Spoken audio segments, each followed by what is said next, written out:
And you started doing stand-up when you were out there? Yeah, when I flunked out of college. Oh, shit. And then I went to community college. Okay. And dropped out of community college. So I was like, well, I might as well do stand-up because that's what I've always wanted to do. Yeah. And I was 18, so I just started doing stand-up. Wow. Yeah.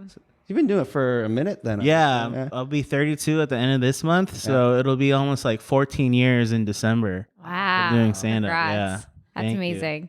Yeah. So you always knew you wanted to be a stand-up. So like what age was that? Like really young, but I didn't really know like it was a job because that's not something people tell you. So when I was really young, I was like, I want to be a truck driver because that seems cool, right? That's right. I always wanted to be a waitress. Yeah, because those are the jobs you see, right? You don't know. Like my dad worked in an office. Like that didn't seem cool. No.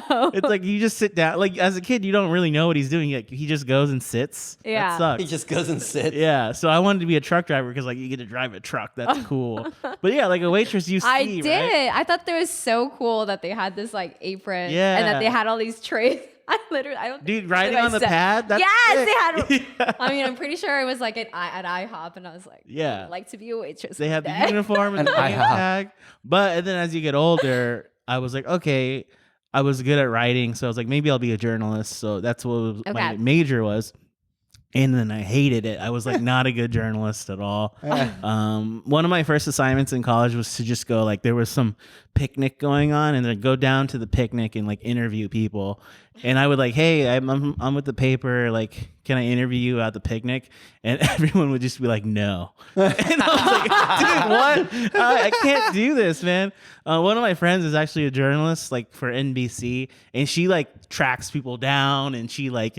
You know, she was on the show too, Kimmy Yam. She was the other person on the podcast that you guys were at. But she like goes for real stories with like huge people. You know what I mean? I was like, I don't know how you do that because I couldn't even interview people at a picnic in college. I was like so scared to do that. So I flunked out, and I was like, I'll do stand up because that's what I've been thinking about the whole time I was at college. Like you go to comedy shows and you're like, I do that because in college they would have comedians come and perform for the students, and you could go for free. So like every time I would go, I was like, oh, like I want to do this. Like, how do you get into that? And then I figured out like, oh, you just go, you just start doing it. Like there's open mics, and then you kind of just hang out, and then all of a sudden you're in it. And then 14 years later, you live in New York and you're doing comedy all over the place. Yeah. How was the first time that you did? Like open mic? It was really bad because I was 18. Were everyone you nervous? I was. I couldn't eat all day. I remember. Whoa. And all the other comedians hated me because they were all like in their 30s, and I'm just some young kid. Yeah. And I'm all cocky, and I've never done stand up before, so. Comedians hate young people. They hate confident people. The host really hated me because I was really dirty. I was like young and stupid, so my whole act was about like jerking off. And he was like a Christian comedian. Oh my God. And he was like so mad. He was so mad. He was like, your act was filthy. And I was like, oh man, that was my first time ever doing But stand-up. did you make people laugh, or was it like silent? I made people laugh the first time. The second time I did stand up was when I didn't make anyone laugh. Like I should have quit then. The second time I did stand up, like, because the first time I made all my friends come to support me. Okay. And then the second time I was like on my own. I'm like really doing it now. And it was so bad. It was so bad. Yeah. I remember it just being so quiet. Like it's never been that quiet in my life. Did you feel like the longest like 5 minutes of your so life? long. Probably When you're like doing stand up.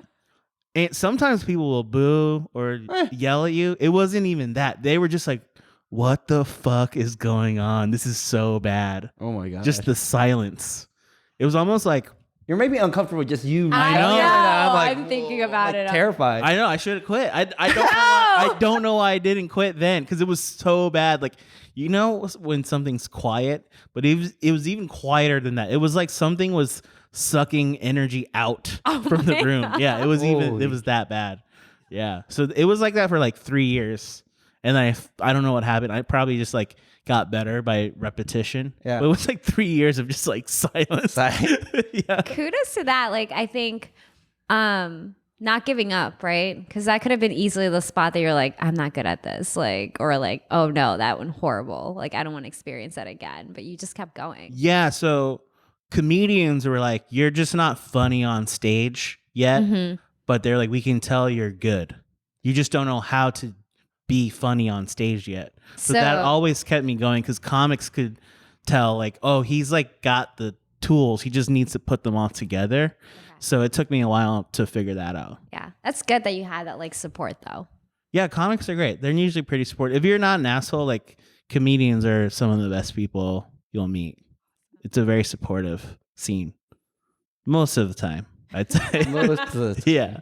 There's a lot of psychotic people too, but That's what we hear. We haven't, I mean, so like we were saying, like this is like episode 3, and our 2 previous guests, Luke Tuma and Pranav Bihari, they were both, I don't know how it came out, but we were just talking and they're like, yeah, there's some like really strange people. Like maybe you don't want them like in your apartment type of thing. I would say like try to vet everyone for sure. Well, it's funny because we put a Craigslist ad up. Don't do that. You guys are way too trusting. Yeah, don't do that. Especially in New York, don't do that. Oh my God. Get some interesting people. Yeah, I don't want to read on Twitter one day that you both were murdered. I was like, I could have stopped it. I could have told them not to let anyone in. Also, I want you guys to know that anyone can call themselves a comedian. So definitely like do your due diligence. Okay. Look for a website. Tied up. Yeah. Look, make sure they have like a Twitter, an Instagram, a website. Just like put some evidence together. Yeah, it's true. Send us a picture. Yes, exactly. Because they could just be like, I'm this person. Yeah, exactly. Yeah. That's so fun. Yeah. I mean, well, when we first started out, we didn't know how we'd get anybody. So because we couldn't get anyone back to the apartment. That was the same. yeah. So we were like, we have this genius idea. We'll go on Craigslist, and they're like, maybe this isn't the way. Yeah, no.